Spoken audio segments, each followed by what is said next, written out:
Senhoras e senhores, eu sou o Marcão, eu sou professor de História e nesse vídeo aqui a gente vai falar um pouquinho sobre a Mesopotâmia. Além de falar sobre a Mesopotâmia, as coisas que aconteceram nessa região, o porquê do nome, a gente também vai tocar e fazer alguns brevíssimos comentários sobre alguns povos que viveram na Mesopotâmia. Então a gente vai falar dos fenícios, dos persas, dos hebreus e também vamos falar um pouquinho, quando estivermos fazendo a introdução à Mesopotâmia, a gente vai falar um pouquinho dos sumérios, ok? E óbvio, vamos falar da importância da Mesopotâmia e tal. Mas para a gente iniciar aqui, quando a gente fala em Mesopotâmia, a primeira coisa que a gente tem que aprender e tem que se lembrar é que os historiadores eles costumam dividir todo o período histórico em dois grandes, toda a época histórica, todo o tempo histórico em dois grandes períodos. Um chamado de pré-história e outro chamado de história. A pré-história ela é o maior desses períodos, porque quando a gente vai ver sobre a pré-história, a gente vai ver que o período da pré-história está subdividido em dois períodos, um chamado paleolítico e o outro chamado neolítico.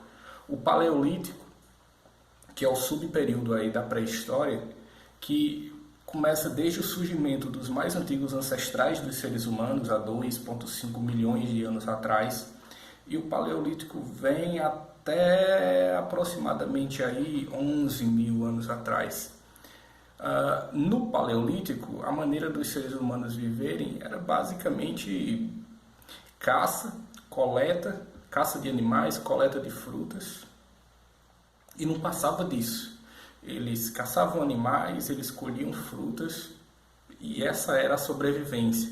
Então aqui, sobre o Paleolítico, a gente já aprende a primeira coisa. Os primeiros seres humanos eles eram nômades, eles não tinham moradia fixa, até porque não dava para ter.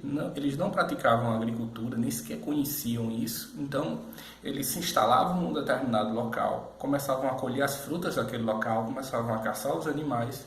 E o que acontecia era que, cedo ou tarde, os animais a quantidade de animais ia diminuir e a quantidade de frutas também. Então eles tinham que se mudar. E por isso que os homens e as mulheres no Paleolítico eram nômades.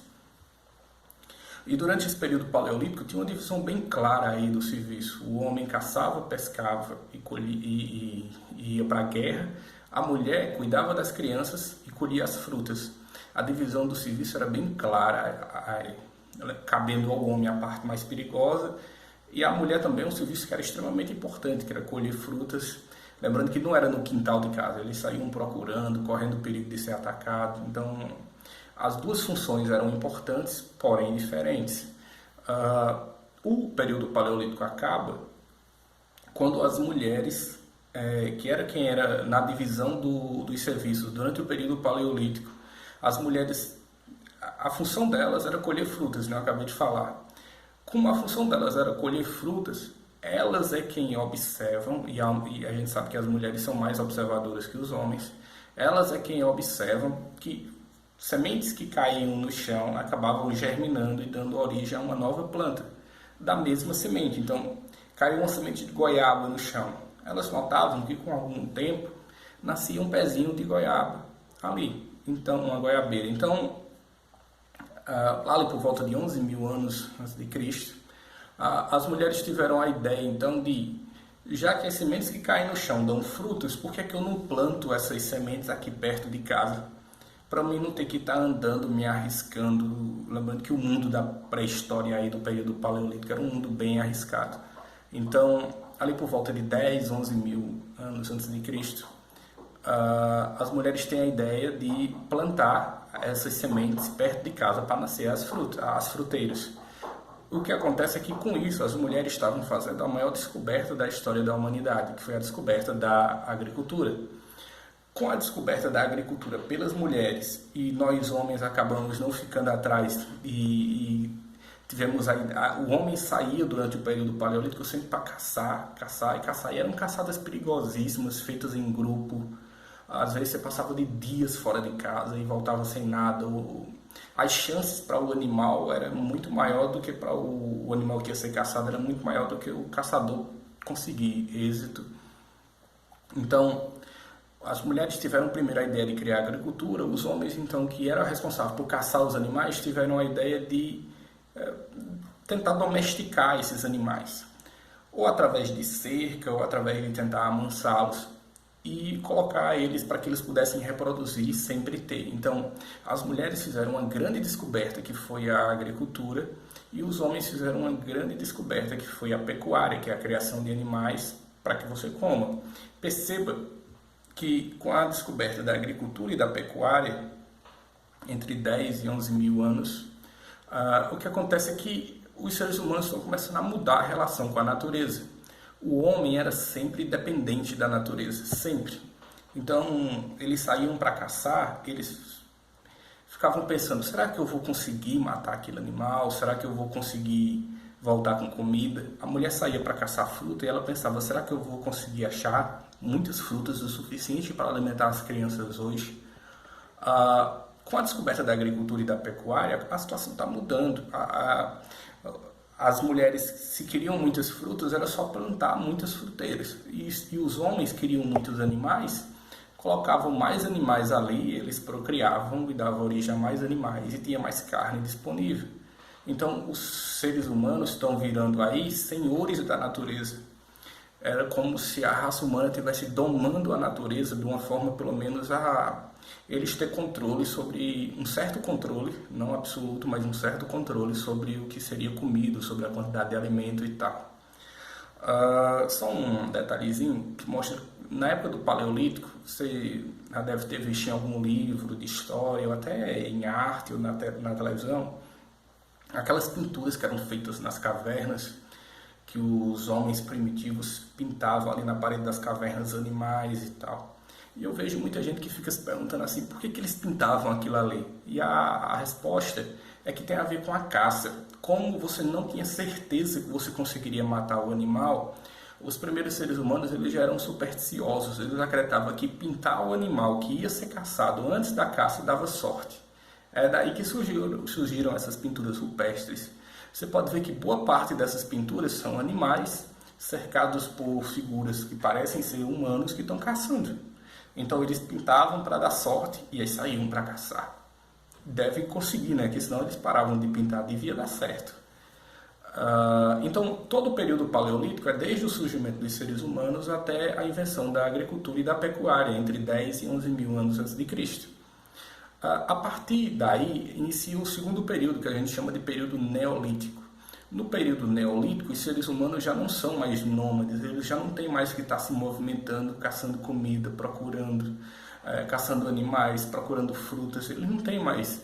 Eles já dominam a agricultura e a pecuária, eles já têm um domínio sobre os alimentos e agora eles podem viver num só local. Eles podem deixar de ser nômades, ter que estar se mudando e eles passam a ser sedentários, viver num só local, a vida toda.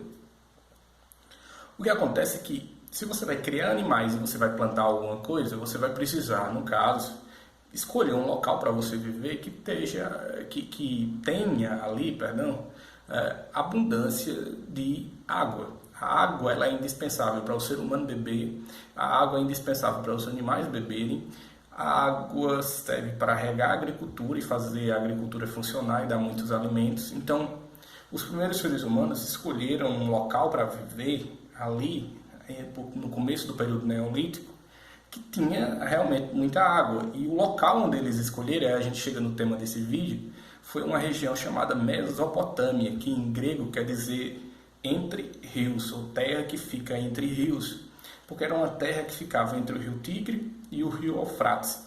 E quando esses rios, além de terem água perenemente, quando eles transbordavam, a água carregava lama e inundava aquela região. Mas a lama que o rio trazia fertilizava o terreno e quando você plantava praticando a agricultura, produzia muita coisa. Então, olhando de forma estratégica, a gente vê o seguinte: a região que os primeiros seres humanos escolheram para morar era uma região fantástica. Era talvez a melhor região, o melhor lugar para se viver naquela época. Tinha água abundante, tinha rios, ou seja, dava para fazer agricultura, dava para praticar agropecuária e E os seres humanos realmente foram viver nessa região. Então, se alguém alguma vez perguntar para você assim, por que a Mesopotâmia foi uma terra importante? Primeiro, porque foi lá que os primeiros seres humanos que se sedentarizaram, que escolheram viver num só local, foram viver. E as condições eram perfeitas para a necessidade deles naquela época. Então aí a gente chega num povo aqui que foram os primeiros povos a dominar ali aquelas planícies e vales daqueles rios, que foram os sumérios. Hoje os sumérios estão um pouco esquecidos, você não vê o pessoal falando tanto, mas foi um povo tão importante como os gregos, tão importante como os romanos. Para você ter ideia, a lógica aqui é simples. Você pega os sumérios, quando eles se sedentarizaram e passaram a viver numa só região, o que acontece é que, naturalmente ali, como tinha alimento, diminuiu o número de gente que morria de fome, as famílias começaram a crescer, a se formar novas famílias, iam formando novas famílias quando os filhos iam se tornando rapazes e moças e se juntavam e tinham mais filhos, e foi aumentando. E ali pequenas famílias acabavam formando pequenas tribos, que depois formavam pequenas aldeias, que depois formavam pequenos vilarejos, que formaram pequenas vilas. E lá por volta do ano 7000, mais ou menos, antes de Cristo, já começa a aparecer as primeiras cidades da história da humanidade. E esse progresso todo de seres humanos que antes viviam caçando animais e colhendo frutas para pessoas que vivem em cidades igual nós atualmente, tudo isso acontecendo na Mesopotâmia, por causa da condição geográfica, da condição de recursos naturais que essa região possuía. E foram os sumérios que fizeram esses avanços. Então aqui, a primeira coisa que os sumérios criaram, eles criaram várias, mas aqui é a primeira que a gente cita. Os sumérios foram o povo que criaram as primeiras cidades da história da humanidade. Entre elas, a gente pode citar a cidade de Ur, dos caldeus, Nippur, Lagash, Eridu. São todas cidades que surgiram na Mesopotâmia, e boa parte delas, não todas, mas boa parte delas criada pelas mãos dos sumérios, desse povo sumério. Então, as primeiras cidades surgem. Uma outra coisa que é natural é que você está plantando muito e tem água, a colheita é abundante. Como a colheita era abundante, começa pela primeira vez na história da humanidade a ter excedentes. Lembrando que desde o começo a situação era, você caçava, se achasse a caça, tinha comida, senão não tinha. Quando cria a agricultura, no começo a coisa está se iniciando, você plantava, você colhia, aquilo dava para você comer e beleza. O problema, aliás, não um problema, mas uma solução no caso, é que à medida que a agricultura foi avançando, que ia produzindo cada vez mais alimentos, ia sobrando. Você passava o ano todo comendo, depois do inverno, da cheia e tal, e os alimentos ainda sobravam. E aí as pessoas começaram a fazer pequenas trocas de um alimento pelo outro, usando um exemplo bem trivial e com alimentos daqui do Brasil. Imagina que eu chegasse lá no meu vizinho e dizia, olha, eu plantei aqui só feijão. Aí meu vizinho dizia, eu plantei só milho e está sobrando. Eu dizia a ele, ó, então vamos trocar um pouco do meu feijão com um pouco do seu milho. Aí você fica com feijão e milho e eu com milho e feijão, e a variedade aumenta. Não é preciso ser muito inteligente para imaginar que é através disso aí que surgiu as primeiras formas de comércio. O excedente agrícola, os alimentos que estavam sobrando, começam a ser utilizados para fazer comércio. Primeiro, trocando por outros alimentos, depois vai aparecer as primeiras formas de dinheiro, ouro, prata, outros metais preciosos que você usa como moeda de valor. Então, os sumérios que tinham criado as cidades também criaram o comércio. Para facilitar as transações comerciais, o que os sumérios fazem? Eles criam a roda, que aí você pode colocar as mercadorias em carroças, fazer caravanas e vender mais produtos e ganhar mais e enriquecer mais. Então os sumérios inventaram as cidades, os sumérios inventaram o comércio, inventaram a roda, e ainda tem mais. Ainda na Mesopotâmia, ainda pelos sumérios, faltava ali para aqueles povos um tipo de escrita. Por incrível que pareça, durante toda a história da humanidade, até 4.000 anos antes de Cristo, os seres humanos não conheciam a escrita. Eles nasciam, trabalhavam, viviam, tinham ali a luta diária, depois morriam, mas ninguém sabia escrever, não havia um sistema de escrita. O que os sumérios fizeram, mais ou menos ali por volta de 4.000 anos antes de Cristo, foi criar o primeiro sistema de escrita da história da humanidade. Esse sistema de escrita que era usado primeiro para fazer registros do governo, cobrar impostos, etc., mas também para facilitar as transações comerciais, fazer contratos e essas coisas. Essa escrita que os sumérios criaram foi chamada de escrita cuneiforme, porque as letras eram em forma de cunha. E foi uma das maiores revoluções da história da humanidade, porque agora a gente podia registrar as coisas. Agora, os povos que dominavam a escrita, eles deixavam registros para a posteridade das coisas que eles tinham feito em vida, e por aí vai. Os sumérios, então, foram um grande povo. Criaram as cidades, criaram o comércio, criaram a roda, criaram a escrita, o primeiro sistema de escrita da história da humanidade, a escrita cuneiforme. Então, os sumérios foram realmente um grande povo. Para que o vídeo não fique grande demais, eu vou dividir esse assunto em 2 vídeos. Então eu vou deixar esse sendo parte 1 e vai ter a parte 2, onde a gente continua falando da Mesopotâmia e aí vamos falar dos fenícios, dos persas e dos hebreus e concluímos falando sobre a importância da Mesopotâmia. Até mais e um grande abraço.